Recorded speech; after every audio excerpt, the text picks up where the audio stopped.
ay xale yoo xam ne ils ont été des centaines voire des milliers dem kaso bi ngeen di wut le pouvoir wax nga sànq ne am nañu ci jëlee ay laago am nañu ci ñàkk seen bët am nañu ci ñàkk seen i bien et cetera et cetera xale yooyu ñu bari fu ñu jógee dañ naan justice marche nañ sax pour réclamer justice et sooy déglu seen ay waxtaan dañu jàpp ne yow le président de la République du Sénégal yow yaay obstacle bi nga xam ne moo taxaw ba mënuñu leen a rendre justice boobu ba léegi monsieur le président xale yooyu lan nga leen di tontu. loolu njuumte gu rëy la bul fàtte ne que man mii def naa 11 mois kaso kon ñu bëri ji wax ne dañ ñoo tëjoon maag ñoom lañ tëjundoo woon kaso nañu xool chronologie avant ñuy génn kaso Assemblée nationale dafa voté une loi d'amnistie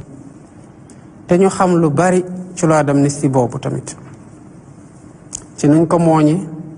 ci nuñ ko wote ak ci nuñ ko interprété lépp fii lañ ñu fekk bu ñu ñëwee 2 avril laa nekk la prêter serment ñu fekk une loi d'amnistie bu wax ne li xewoon ci diggante 2021 2024 daanaka effacé nañu ko ba pare loi d'amnistie def ciy teg ne loolu kenn amatul droit tudd ko ci benn document wala ci beneen procédure kon bu ñuy ñëw mënuñu ci laal benn yoon ba keroog ñuy def lañ ci def avril mai juin juillet août septembre octobre novembre décembre le 2 décembre ñu am assemblée nationale 2 décembre boo ci amee assemblée li ngay xalaat mooy naka ngay amee loi de finances avant le 31 décembre ñu fexe ba am loi de finances avant le 31 décembre ñu ñëw ba janvier jeex février ñu déposer une loi pour abroger xaw ma pour interpréter finalement conseil constitutionnel ci procédure yooyu mu ngi addu le 23 avril 2025 kon diggante 2 avril 2024 ba 25 avril ba 23 avril 2025 mënoo def dara par rapport à ces faits-là maintenant le 22 juillet 2025 maanaam avril 23 avril donc mai juin juillet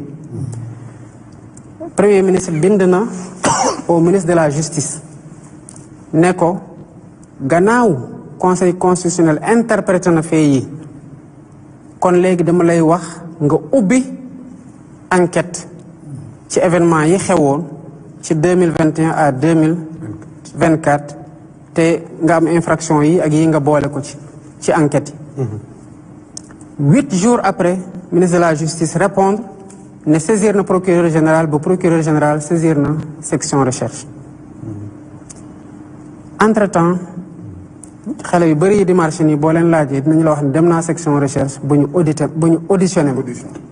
ñi ci auditionné ci procédure yooyu ëpp na ay dizaines ay centaines de personnes te lu ñu répertorié ci ñi nga xamante ne yëpp wax nañu ne que dañoo bëgg a témoigner c'est des milliers de personnes bu leen fàtte ne conditions yi manifestation yi amoon parce que nous sommes tous témoins de ça ñu ne tëf am na ku daanu dañ ko jàmbal 2021 par exemple ñu toog ba 2025 ñu ne nañu xool kan moo ko reyoon est-ce que PV am na ban bala ko rey est-ce que autopsie am na bal boobu ci ban pistolet la jóge pistolet boobu kan moo ko yoroon et cetera et cetera et cetera mu concerne nag plusieurs cas bu ci nekk gën a compliqué beneen bi il faut à partir du moment où jéebal nañu enquêtes yi il faut que les enquêtes suivent leur cours te loolu dafa demander un processus de patience gis nga colère victimes yi ce serait malsain ñu bëgg ko jël exploiter ko comme une arme politique contre le président de la République parce que le 31 décembre 2024 lan laa wax mënuñoo di saytu li fi xewoon juróom-ñett fukki at ci gannaaw bëgg a fàtte li fi xew barke Dembo Ndiaye ne du caage ne sax ne dañuy jéem ut nu ñuy fayantoo mais dañoo war a rendre justice ñi nga xamante ne moom la lii dal ba pare fexe ba fii Sénégal ku fi nekkati président lu mel ni ñu nga xam ne mënatul nekk lu ñuy fooye bakkanu doomu aadama loolu sacerdoce la ci man responsabilité ci man en tant que président de la République mais en tant que militant de Pastef qui a vu ces souffrances là gis nga ñuy wax ñu bëri ci ñii ñu bëri ñi ci gaañu à part Fatima Mbeng ñu koy ndokkale bu baax ci taxawaayam ci jamono jooju bëriwul ñoo xam ne taxawaay gi ma ci am ci taxawu blessé yooyu am na ci ñu bëri ñi nekkoon ci kaso dem leen ngeen laaj avocat yi leen doon taxawu kan moo constitué woon le pool des avocats di ko surveiller dina demal ma Diourbel demal ma Tambacounda demal ma Sédhiou demal ma Ziguinchor demal ma Kolda demal ma Saint-Louis loolu yëpp maa ko doon def ñi wax ne yëpp ils ne l'ont pas fait c'est moi qui l'ai fait kon je tiens à la justice mais justice bi taxoon ñooñu di xeex ba loolu dal leen ci justice bi taxoon may dénoncer di wax ba dem ci kaso idéal de justice boobu mooy justice buy garantir le respect de la présomption d'innocence à chaque Sénégalais mooy justice buy garantir le procès équitable à chaque Sénégalais mooy justice buy garantir le respect des droits de la défense à chaque Sénégalais bu ñu paraxee enquête yi pour répondre à cette clameur dañu am des dossiers solides te tamit bu boobaa kuñ ci jàpp duñu la mën a teg tuuma goo xamante ne teg nañ ko lu leer te waruñu tamit en voulant rendre la justice à des victimes ñu tooñ d'autres personnes qui sont innocentes parce qu'il faut juste donner des têtes que le peuple réclame loolu sama responsabilité la et je l'entends assumer pleinement bañu ma ku ma mere ci su ma nekkee ci yoonu dëgg man li gën a bon mooy nga nekk di xeex dara ba lu ne fekk la ci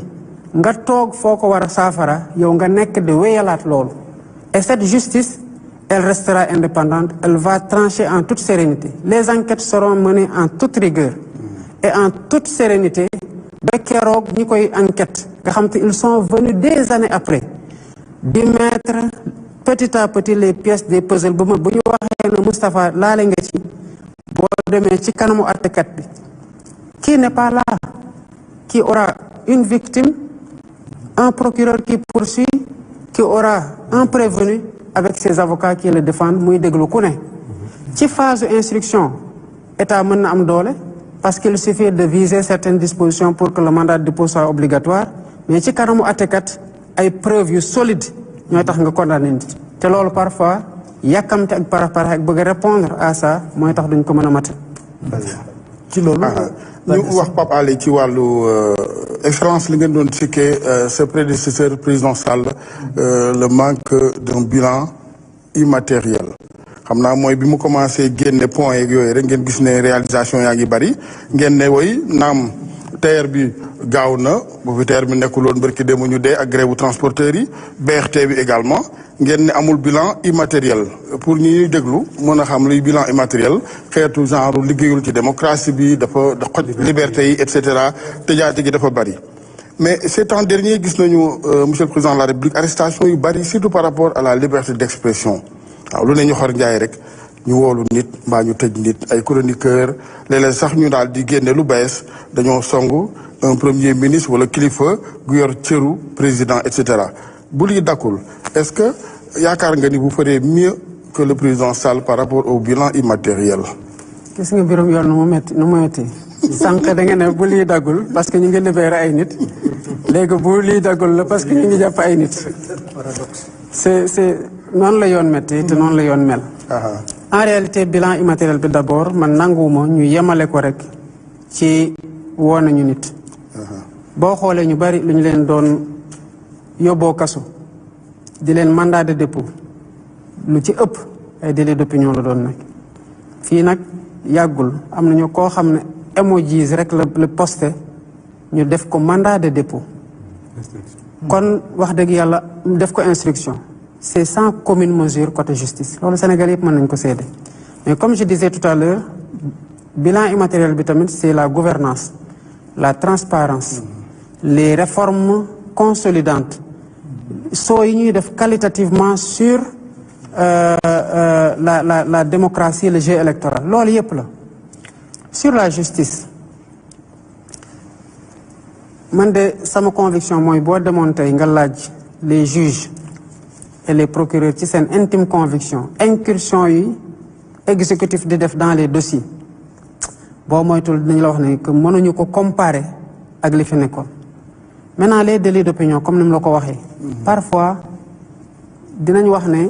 dañuy woo Moustapha parce que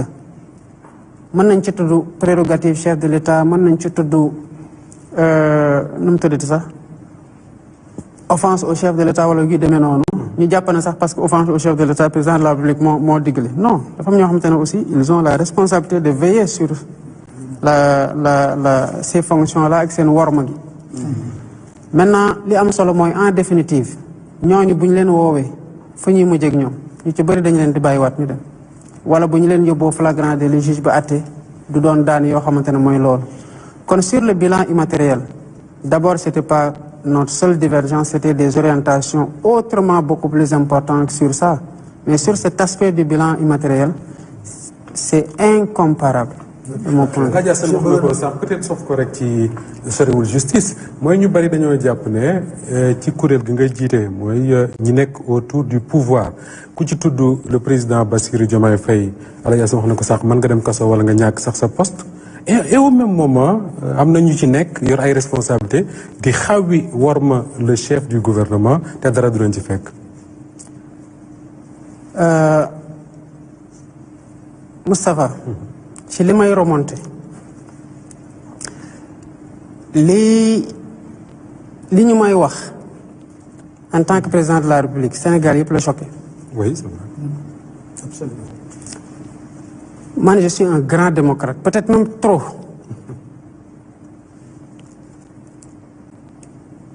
ci li ngay wax ni ban président nga mos a gis mu nekk dans un régime avec un premier ministre mu nekk dans une perspective de conquête du même pouvoir ci premier mandat bi à la fin te ñu continuer cohabiter di liggéey mos nga ko gis. amul ñuy ñëw sa plateau naan premier ministre lañu bëgg mu nekk président 2029. te ñu nekk ay ministre lan moo leen ci fekk. seen télé googu li may remonté yëpp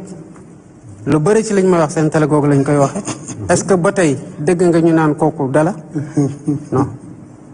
kon comparer lu comparable c'est pas comparable. am na ñu fi jële parce que effectivement ils ont attaqué nañu le chef du gouvernement. am na ñoo xamante ne jëlee nañ ko fi te koo gis mu laale ci man ñu dindi ko li ci ëpp mooy la persistance te persistance boobu mooy wax waa ji bu commencé teg benn jéegu nga noppi ñaari jéegu lay teg bii yoon. noo bëgg jàmm ci biir réew mi noo bëgg dal ci biir réew mi noo bëgg sérénité man dafa am man li ma moom en tant que Bassirou Diomaye Faye am loo xamante ne moom ma ko loolu fonction bi la te en réalité je suis un homme de paix bëgg jàmm bu ëpp sax moo tax boo moytul loolu mën na am lu mu jur ci lu gënul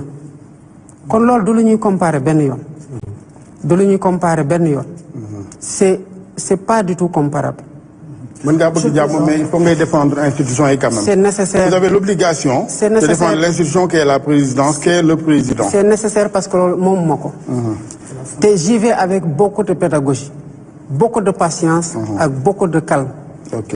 Monsieur le Président bëgg naa aussi ñu dellu si waat ci relation presse ak pouvoir parce que dernier rapport Reporters sans frontières bi nee na Sénégal dafa wàcc ci rang bi lan moo indi problème entre presse et pouvoir dafa mel ni incompréhension la dans la